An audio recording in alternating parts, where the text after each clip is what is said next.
This message comes from Greenlight. Ready to start talking to your kids about financial literacy? Meet Greenlight, the debit card and money app that teaches kids and teens how to earn, save, spend wisely, and invest with your guardrails in place. With Greenlight, you can send money to kids quickly, set up chores, automate allowance, and keep an eye on your kids' spending with real-time notifications. Join millions of parents and kids building healthy financial habits together on Greenlight. Get started, risk-free, at greenlight.com/get started. That's GREENLIGHT.com/get started. Hi. Yeah. I want to return this best friend bracelet. Yeah. Store credit's fine. Oh, okay. I do have one question though. Is there a way to prevent someone from regifting this particular item to me? Oh, okay. All right. Well, yeah, I'd like to find out more about that. Okay. So now you have one shot left before Eli can talk. Wait, I already shot. Right. But it has to be two. And then Eli can talk after the second? Yeah, but you have to talk first. What? Hey, guys. What's up? Oh, Heath and I are dueling over his insult to Madge on that episode where I was gone. Your pug? Yeah, my pug, Cecil. My pug, Madge. Okay, but Madge is a girl dog. Ooh, we didn't think of that. So what does that mean? She's in my care. It means it's 1 degree higher. Yeah, I saw it said that. Higher than what, though? I don't know, man. The degree we were on. Question, when do I get to shoot again? In a second. I swear, me and Tom should just take over. Take over? I'm a second. Tom, do you even know what a second is? Well, the big one is the minute hand, and then... Yeah, nailed it. Nailed it.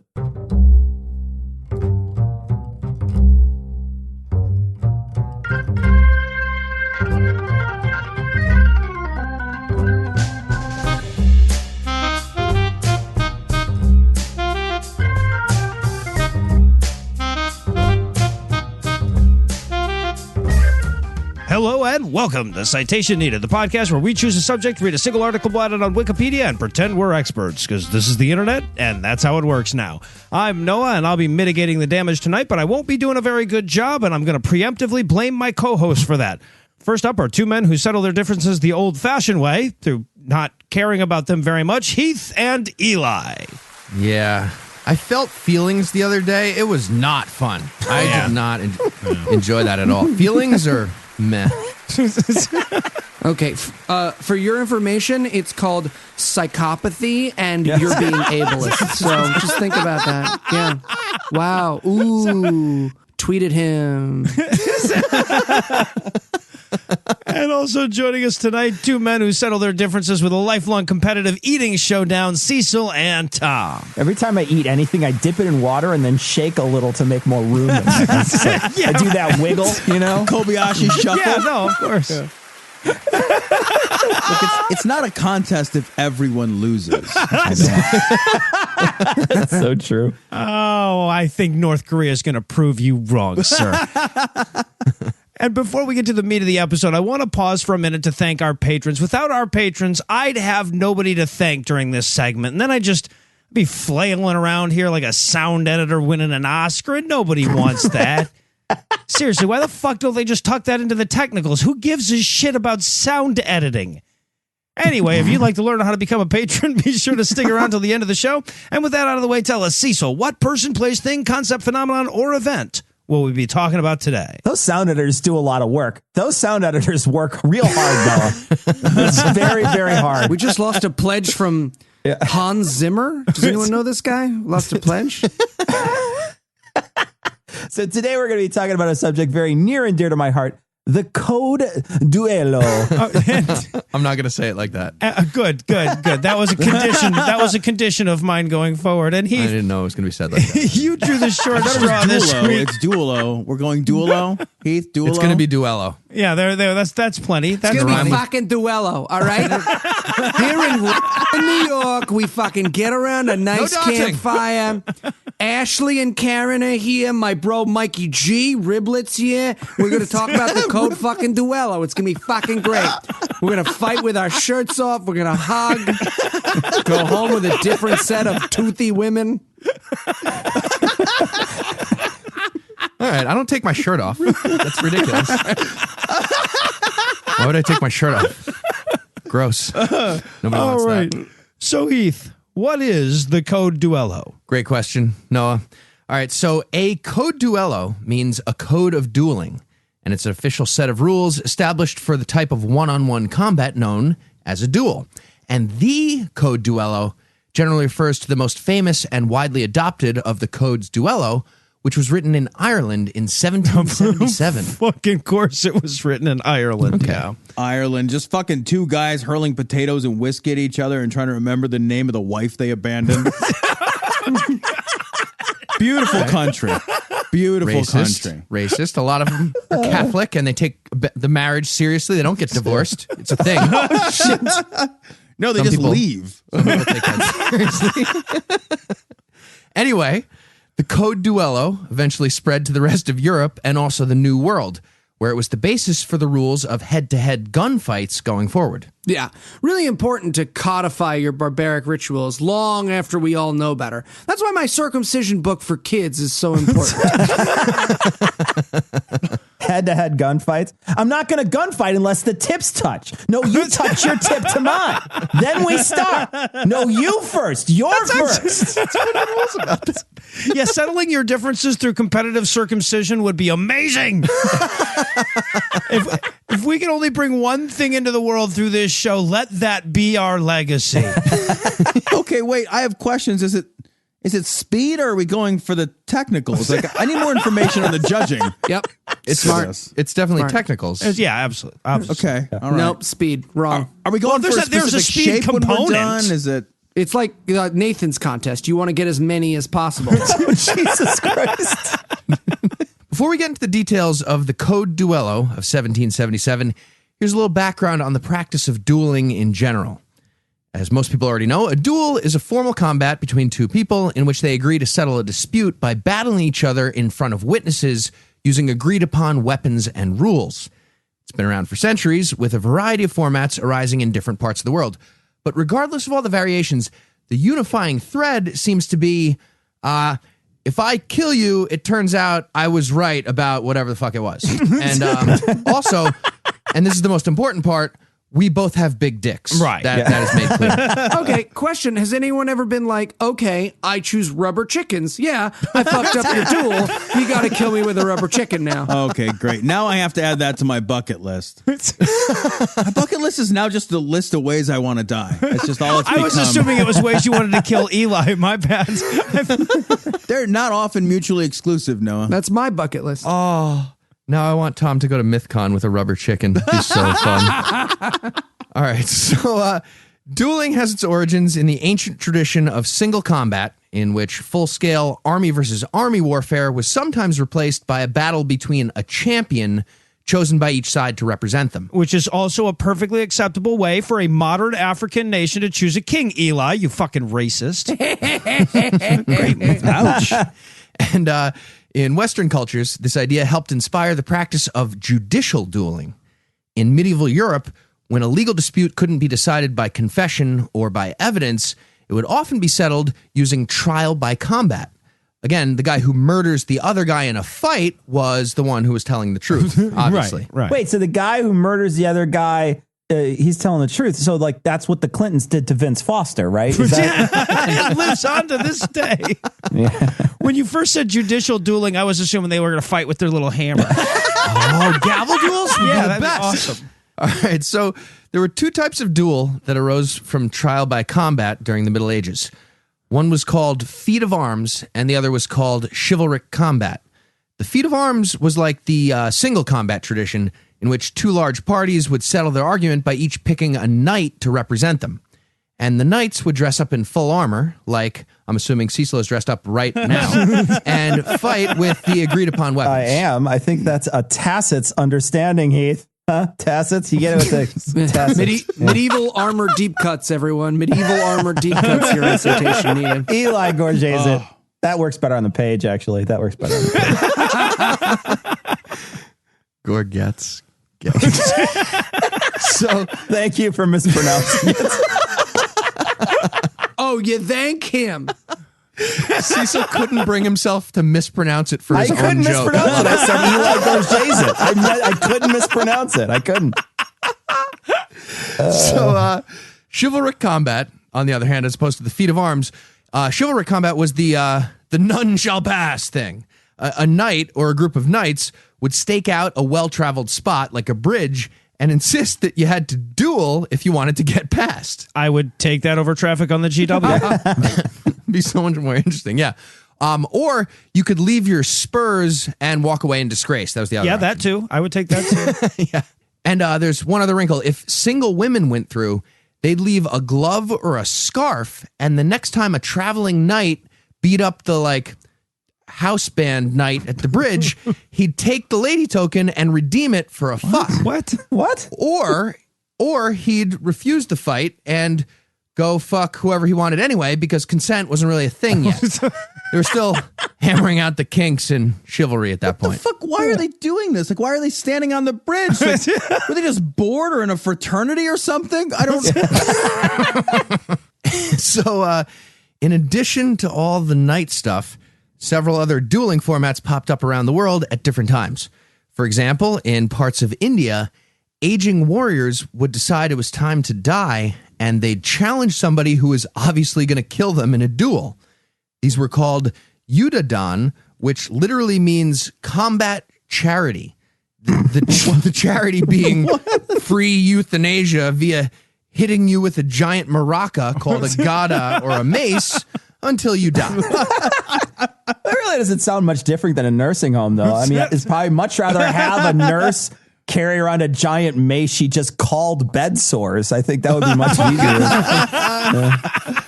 That's an awkward wake, though, right? Just like, hey, Dave, right? Thanks so much for killing Grandpa. You did such a great job. Did you try the dip? It's really great. Get in there. Hey, it's either that or we keep letting them drive, guys. Let's be civilized about this. And one other format, by the way, that popped up in ancient India that I found interesting was an oddly whimsical combination of family picnic games and stabbing that took ideas from three-legged racing and also knife fighting. The two combatants would have a knife in their right hand while their left hands were tied together. And on the count of three, they'd both very easily stab each other. Yeah, right. Well, we just call that marriage now, because when you call it off, you have to give up part of your arm. So that makes sense. Cecil, if only it were that cheap. Yeah. I mean, look, I get showing how funky and strong is their fight, but it doesn't matter who's wrong or right. Just beat it. You could just beat it. Another fun dueling tradition emerged in the Ionian Islands of Greece during the 19th century. And much like the three-armed knife race from ancient India, this one also took a fun thing and added stabbing. Oh, please be Weird fuck stabbing. combo. Please be fuck stabbing. Please be fuck stabbing. Wait, It's Greece, so we've got a chance. It's Greece. the standard weapon in these Ionian duels was a knife. But before you would actually fight, the tradition was you'd have a roast battle with your opponent at a bar beforehand. And apparently you're supposed to be throwing around sexually explicit insults at each other. That was the rule. So it was like, I didn't come when we fucked. Me neither. Stab you. That was like how to start the thing. All right. Well, Germany also had a dueling tradition of its own, and it's pretty terrifying, even within the category of sword fighting to death. There's a modern Jousting. form. They joust, but with Jews. Jousting. No, but well, kind of, yeah, but that's not what I was going to say. So there's a modern form of this one that's it's actually a non-lethal version called Mensur, or academic fencing. But the traditional format from old-time Germany, it's absolutely absurd. The fighters would stand still with no armor, no helmets, and no face guards, and the goal was to hit the other guy's face and head with your sword, which was even easier than it sounds because flinching and dodging were not allowed. Fuck. So I don't understand. So apparently the entire goal was to be educated in character by just like stoically enduring all the face stabbing. That was the point. I feel like the secret to that one was to go first. Yeah, right. All right, so all these different styles from around the world were great in their own way, but the art of the duel really took a sharp pivot at some point when one guy said, on guard with a sword, and the other guy shot him in the face with a gun. Whoever that second guy was, he was the Dick Fosbury of duels. The sport was never again the same. And the pistol duel became a staple of European culture for centuries, and eventually part of American culture too. Armor deep cuts, high jump deep cuts. We're killing it this week. Noah, break out the ancient Mesopotamian jibes if you got them. Now's your chance. If you Well, actually, interesting note. Did you know that Fosbury never actually held the world high jump record, Eli? But hey, it's not like King Josiah of Judah needed to survive the Battle of Megiddo for Pharaoh Necho II to shit the bed at Karshemish. Am I right? Am I right? I like this. This is fun. Very inclusive. Let's keep doing more of this. We'll talk about all For Eli's sake, I didn't pronounce any of those words right. talk about all the stuff I know that you guys don't. Go ahead. I'm done. Yeah. All right, so quick side note on all this. Pistol dueling got so popular at one point, it actually made it to the Olympics. Yeah. No, and that was the only event in the 1940 games. Yeah, apparently it turned into a huge sport by the late 1800s, especially in France. And it was basically the original paintball. They used wax bullets without any gunpowder charge, and the athletes wore protective clothing and a helmet with a glass eye shield. And they tried this out at the 1908 Summer Games in London as a non-medal event. They held the same event years later on the set of The Crow, too. I feel super confused. They used no gunpowder charge. So what do they do? Just yell bang at each other? What is little flag comes Like up? Jaya Lai, you gotta whip it. You gotta whip it. Pew, pew. I think it was like the primer for the cartridge. But yeah, it's a great question. Anyway, back to the story. We're into the late part of the 18th century, and Europe was learning how great it was to bring a gun to a sword fight. So pretty soon, both people were doing it, also known as a gunfight. Mm-hmm. And that brings us to the Code Duello of 1777. Apparently, all the pistol dueling was getting a little out of hand, but rather than outlaw gunfighting, a team of idiot politicians in Ireland decided to make a set of rules for, an orderly gunfight between gentlemen. Oh my God. Are you fucking... The first rule of gunfighting clubs should just be no fucking gunfighting, you assholes. Yeah. So I'm baffled by this, but apparently the gunfighting world was very impressed by the Irish Code Duello, and variations of the code ended up getting adopted all over.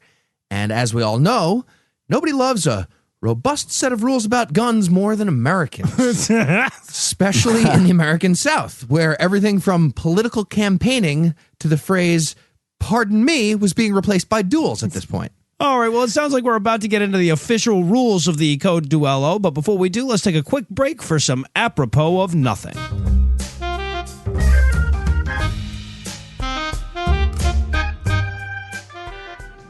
Ladies and gentlemen, welcome back to the 1908 Summer Olympic Games, where we're just about to see the first ever demonstration of pistol duel. An exciting day, Fauntleroy, yes. Indeed, the gunmen are taking their marks. 3, 2, 1. Ow! Fuck you, Kyle. You got me right in the arm. Ah, fuck you, Alan. You got me in the chest. It fucking hurts. It appears both competitors were shot there. Fascinating. Indeed, they're lining up for the second shot now. 3, 2. What the fuck? Sorry, I got nervous. Ah, well, fuck you. Who cares if you're Jesus? Seriously? You shot me? Dick. You're And being a both dick. competitors shot again. Not quite the same thing when getting shot doesn't stop you from shooting the other person, huh? Indeed. Riveting all the same. Stop. Ow, stop. Stop! You stop! You stop shooting! This is fascinating. On 3. Ow, that was We'll stop so shooting at the close to same my time. eye. 1, 2. No.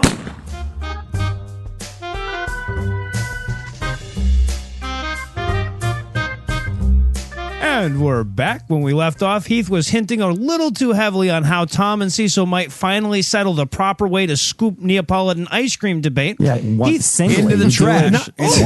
Anyway. It's a cross. not that. Jesus Christ. No, it's not. No, it's not. I will duel you right now.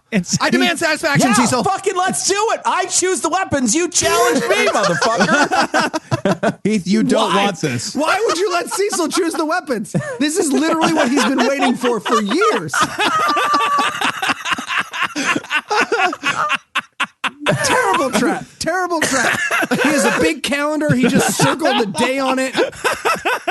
Sarah's sewing some gloves made out of leather. I will see you Thursday.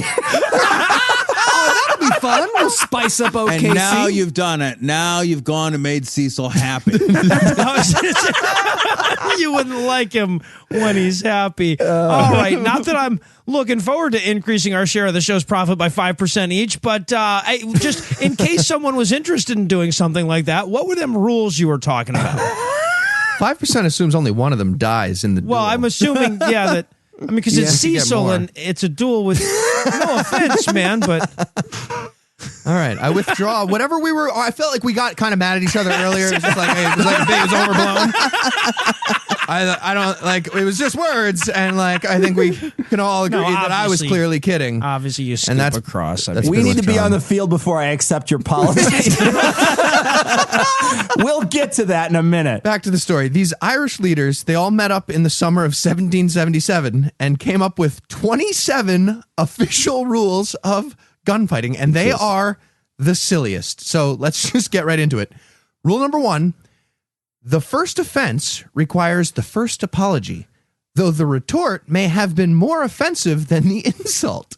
Example, A tells B he is impertinent, etc. B retorts that A is a liar. This is a gunfight. This is a gunfight, and these are exact words from the Code Duello. A tells B is impertinent, etc. B retorts that A lies. Yet A must make the first apology because he gave the first offense. And after one fire, B may explain away the retort by subsequent apology. I'm sorry. After the first shot? So he's bleeding out and you're just like, okay. So what I said was, you know what? Never mind. I don't owe you this. You shot me. I'm less sorry now. All right. Rule number 2. If the parties would rather fight on, then after 2 shots each, but in no case before, B may explain first and A apologize afterwards. Yeah, but if you substitute apology for paid administrative leave, it sounds just like standard police policy. Never apologize then. These rules seem like a good way to resolve the conflict, like without shooting each other. Because once I'm shooting someone, I feel like I've lost interest in their explanation at that point. Well, we haven't talked it out. That ship has fucking sailed when you shoot me. Yeah, they seem real focused on the talking and the shooting. They seem confused. Confused. Yeah. Rule number 3. If a doubt exists who gave the first offense, the decision rests with the seconds. By the way, seconds are your gentleman buddy who acts as your negotiator and also like your bench player to sub in during the duel. So anyway, continuing the quote. If the seconds will not decide or cannot agree, the matter must proceed to 2 shots or to a hit if the challenger requires it. Oh my God, Europeans are so bad at sports. They've made it shooting other people in the face monotonous. I just find this whole thing still confusing. If no doubt existed, why would they be shooting at each other? I don't understand any of these rules. And rule number 4, when the lie direct is the first offense, the aggressor must either beg pardon in express terms, exchange 2 shots previous to apology, or 3 shots followed by explanation, or fire on till a severe hit be received by one party or the other. So, I'm kind of confused with it. So you can just keep lying and shooting if you want, and also some of the positive integers are 2 and 3. Do I have that right? Is that what they just told us? This is so confusing. I'm just picturing 4 guys standing in a circle shooting and screaming apologies at each other. It's like a Quentin Tarantino movie. And I'm picturing the very real historical circumstances of one guy shooting another guy and him going, no, I haven't apologized yet. Hello. It's like arguing over like the free parking space in Monopoly or whatever. And rule number 5, as a blow is strictly prohibited under any circumstance among gentlemen, no verbal apology can be received for such an insult.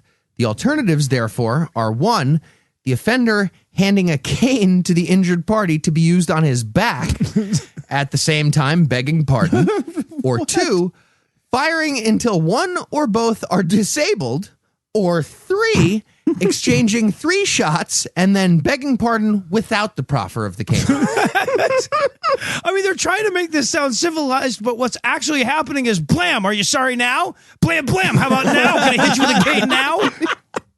I think this is where it pays off to be a Ninja Turtle. Sure, you can hit me in the back with a cane. No worries. Go ahead. Go do it. Your wife's a whore again. No, right. You can hit me. You can hit me again.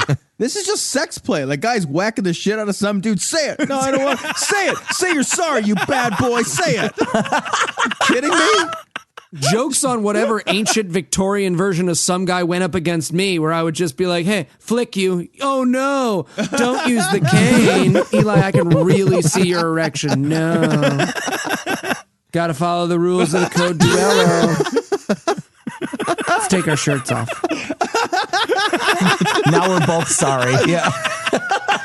Doesn't say anything about shooting yourself. You're allowed to do that. So, rule number 6. David Carradine. Jesus. Rule number 6.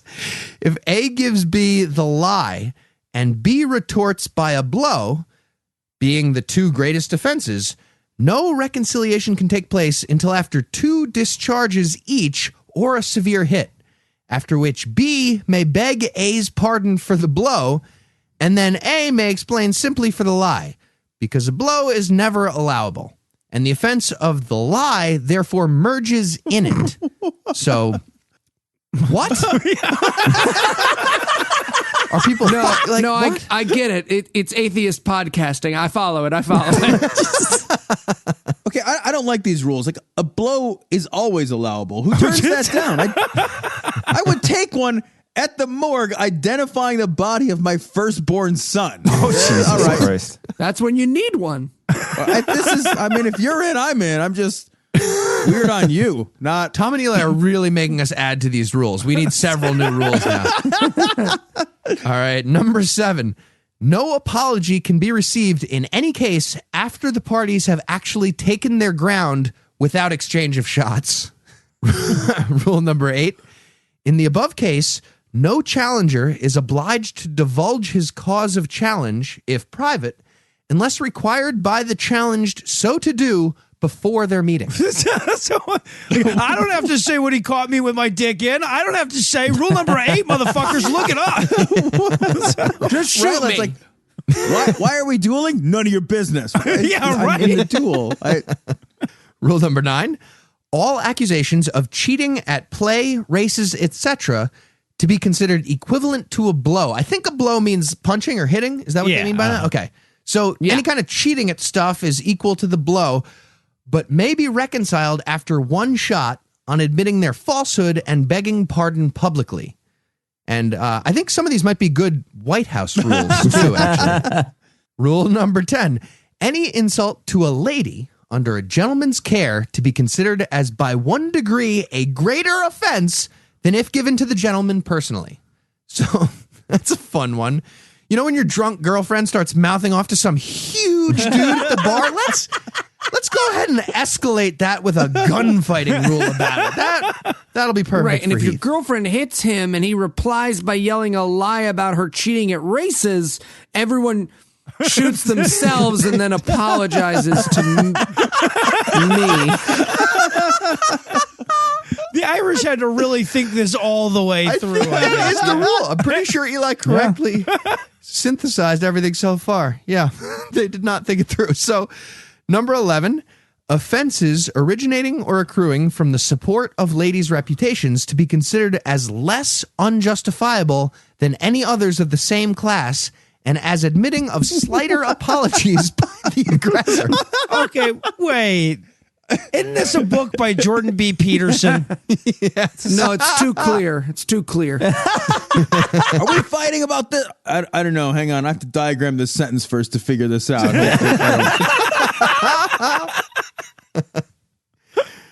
And moving on to rule number 12.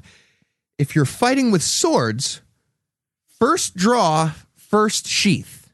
Unless blood be drawn, then both sheath and proceed to investigation. Like, key instructions got weird, man. Yeah, right? Like, just two guys with tiny Allen wrenches trying to kill each other and apologizing in Swedish. And rule number 13. No dumb firing or firing in the air is admissible in any case. Looking at you, And, Alexander Hamilton. Right. Yeah, that was one of like thousands and thousands of fights that were governed by these rules exactly that we're explaining right now. Alexander Hamilton and Aaron Burr. Okay, continuing. The challenger ought not to have challenged without receiving offense, and the challenged ought, if he gave offense, to have made an apology before he came on the ground. Therefore, children's play must be dishonorable on one side or the other and is accordingly prohibited. Yeah, damn right. Or in modern parlance, don't be a big pussy about it, okay? No kid stuff. Just two guys disappointed, walking out of the pool after trying to chicken fight their way back to honor. Rule number 14.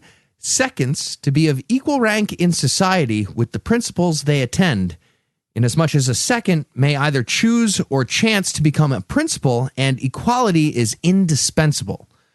So, much like the rules of golf at the time, no Jews, no blacks in your foursome. Okay, that is not the rule for all foursomes. I just want to say it right now. And rule number 15, challenges are never to be delivered at night, unless the party to be challenged intends leaving the place of offense before morning, for it is desirable to avoid hot-headed proceedings. They had a no texting your ex after midnight rule back then too, I guess, huh? That's a good rule. I'd hate to get into a gunfight with a guy I was angry at. That would just be stupid. Idiots. And moving on to 16, the challenged has the right to choose his own weapons unless the challenger gives his honor he is no swordsman, after which, however, he cannot decline any second species of weapon proposed by the challenged. Okay, so that's a big old yes on the rubber chicken, Eli. It is. Number 17, the challenged chooses his ground. The challenger chooses his distance. The seconds fix the time and terms of fire. Again, total loophole here. Just like, cool, I choose 845 miles. Damn it, man. Yeah, right? I got it. Will you stay here? I'm going to fucking 1, 2. Number 18, the seconds load in presence of each other unless they give their mutual honors that they charged smooth and single. I don't know what that means. I can't load in the presence of someone else. I get stage fright. I just can't do it. Smooth and single. Like, are they fighting with old cigarette commercial slogans? What the fuck is that? Firing may be regulated, first by signal, secondly by word of command, or thirdly at pleasure. What? In the latter case, the parties may fire at their reasonable leisure, but second presence and rests are strictly prohibited. I feel like you're going to need a shot clock or this is going to go on forever. It's going to be like baseball. No rest, no naps. I feel like I'd already lose at dueling at this point. You know, Jesus. Hold on. I'm laying down. I'm a little tired. Yeah. Hold on. And rule number 20, in all cases, a misfire is equivalent to a shot, and a snap or a non-cock is to be considered a misfire. That's lesbian cyst. And number 21, seconds are bound to attempt a reconciliation before the meeting takes place or after sufficient firing or hits. A tradition carried on in Just Heath all and the I's times. hometown today known as dragging Dave through the parking lot yelling, "Let it go, man. He's not worth it. Let it go." Number 22, any wound significant to agitate the nerves and necessarily make the hand shake must end the business for that day. There's some timeoutsies. So nobody duels Michael J. Fox. I mean, I just figured standing there waiting to get shot will be enough to agitate the nerves. right? Like, what the fuck, man? People were just tougher back then. No, wait, stupider. People were fucking stupider back then. And number 23, if no apology or explanation can or will be received, the challenged takes his ground and calls on the challenger to proceed as he chooses. In such cases, firing at pleasure is the usual practice, but may be varied by agreement. That's weird. I usually fire after pleasure, not at. To each their own, though. I don't want to be judging. And number 24, in slight cases, the second will hand his principal but one pistol, but in gross cases, two, holding another case ready charged in reserve. Yeah, 24 subsection B. And if you and your opponent wind up on the ground with a gun at each other's head and you're both out of ammo, you can resort to kung fu fighting then. And rule number 25, when the seconds disagree and resolve to exchange shots themselves, it must be at the same time, I don't see how that's possible, and at right angles with their principals. Fucking what? Right angles? I thought they were fighting because one of them was being obtuse. That doesn't... Oh, Jesus. That's fucking awesome. Fuck you. It's not terrible. Fuck you. All right, we got two more rules. These two were added later by like some other part of Ireland. I don't know. Rule number 26. No party can be allowed to bend his knee or cover his side with his left hand. Don't see how that fucking matters. I do. But may present at any level from the hip to the eye. I love that they had to add that. This rule was so clearly invented for one of my ancestors who just turtled and was like, fine, go for it. Shoot me. I'm zigging, I'm zagging, I'm zigging, I'm zagging. Serpentine, serpentine. But you could do that all zombied with your knees straight. You could just drop to the ground straight kneed. I don't know. Beach body, man. Can you block a bullet with a hand? Those old-timey bullets, yeah. Really? Find out Thursday. That was clearly a joke. I think we all agree. We're not using guns. I think we all agree. Oh, no. We're using good old-fashioned clear guns. Rubber chickens. I proffer Cecil a cane. I would like to proffer you a cane. You have to wait until after the first shot. As a second, can I jerk off to this? Only at a right angle. You have to be at a right angle, and it has to be at the exact same time. Yes, that is important. Oh, Jesus Christ. That is very I would have important. ruined so many duels just... Man, can you stop? We're doing a whole... I'm not dueling anybody. You want to duel me later? I'll turn around and give you a cane, make it worse. That's what I thought. Get back to He's cane. nobody's second. He just shows up at these things. Get him in his big mutton chops. Get him right in the mutton chops. All right, we got one final rule. Rule number 27. None can either advance or retreat if the ground is measured. If no ground be measured, either party may advance at his pleasure, even to the touch of muzzles. That's crazy. It's not gay yet if they just touch, though. But neither can advance on his adversary after the first fire unless the adversary steps forward on him. Yeah, this is the come at me, bro rule. Yeah, this is... Yeah. I just feel like after you touch muzzles, it's time to just stop pretending and fuck, right? Yeah. You know that was two guys that were like, okay, why don't we just... Come on, this will be fun. And we're tickling each other. Oh my God, what happened? I feel like you win. If you start tickling the other person and they laugh, you should win a duel. That should be rule number 28. It's like chicken fighting. Like if you kiss the guy, you always win. That's not like chicken fighting. I don't think you know how chicken fighting works. Oh yeah? Well, why don't you chicken fight me? When I start kissing you and you freak out, we'll see if I know how to chicken fight. They definitely put some serious creative energy into crafting murder sports. Great code by my crazy ancestors. Real proud. But by far, my favorite dueling tradition was knife-based instead of gun-based. Saved it for last. And it actually came out of Indonesia. In the Bugis Makassar community, they'd have the two competitors fight to the death while both inside the same sarong. Yep. The challenger would stand there with a loose sarong and say very respectfully, that was mentioned specifically, very respectfully, they would say, please step into my flowy dress, you scalawag. I demand satisfaction. And the other guy would super awkwardly wriggle himself into the sarong with the first guy, and then they'd use knives and I'm assuming erections to fight to the death, which is the best tradition ever. That should replace the Second Amendment. That should be our new Second Amendment. Just NRA TV? Absolutely. I'd watch every day. All right, Heath, if you had to summarize what you've learned in a single sentence, what would it be? Don't start any shit with Joe Biden. Or Cecil. All right, I was kidding. We're about to start the quiz. You are the challenged, so I believe you get to stand wherever you want, and Cecil has to apologize for the first offense and then hit you with a cane. Are you ready? I am. I was bent over before we even started. All right, well, an appropriate question. Which of the following, Heath, is a gun term and totally not a gay sex term? A, cock. B, wad. C, ejection rod. Or D, hot load. I want to know what an ejection rod is. Is that a real thing in either? C, ejection rod. Yes. Okay, Heath. 2 shots have been fired, and person B is offering an explanation. What, according to the Code Duello, was his offense?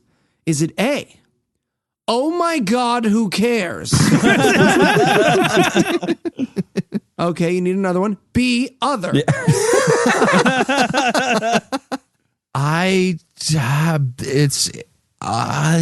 First person, the rules, was there a woman involved?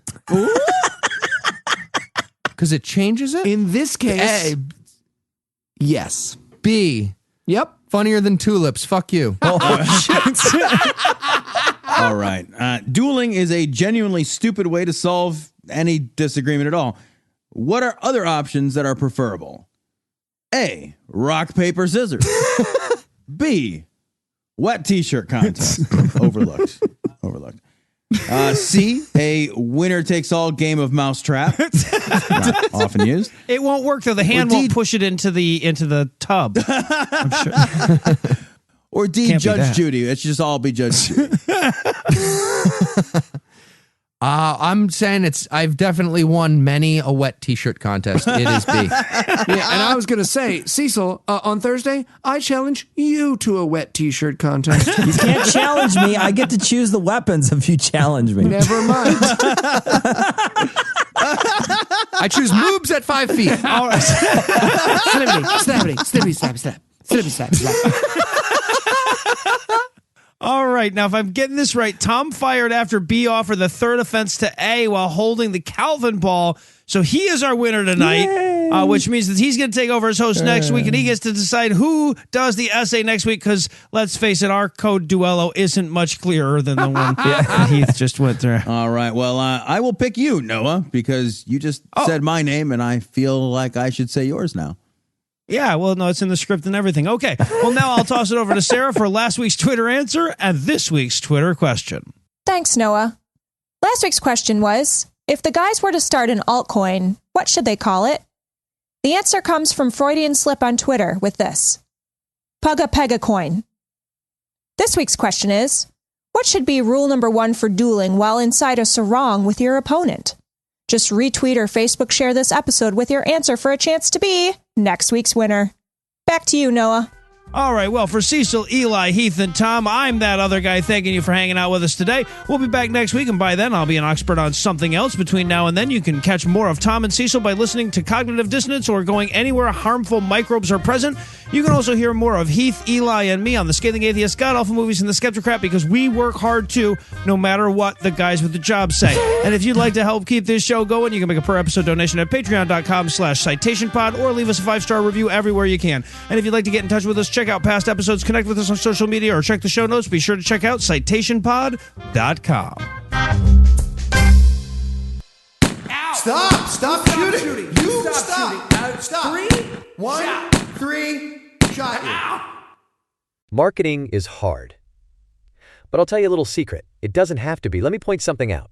You're listening to a podcast right now, and it's great. You love the host. You seek it out and download it. You listen to it while driving, working out, cooking, even going to the bathroom. Podcasts are a pretty close companion. And this is a podcast ad. Did I get your attention? You can reach great listeners like yourself with podcast advertising from Libsyn Ads. Choose from hundreds of top podcasts offering host endorsements, or run a pre-produced ad like this one across thousands of shows to reach your target audience and their favorite podcasts with Libsyn Ads. Go to libsynads.com, that's Libsyn ads.com today.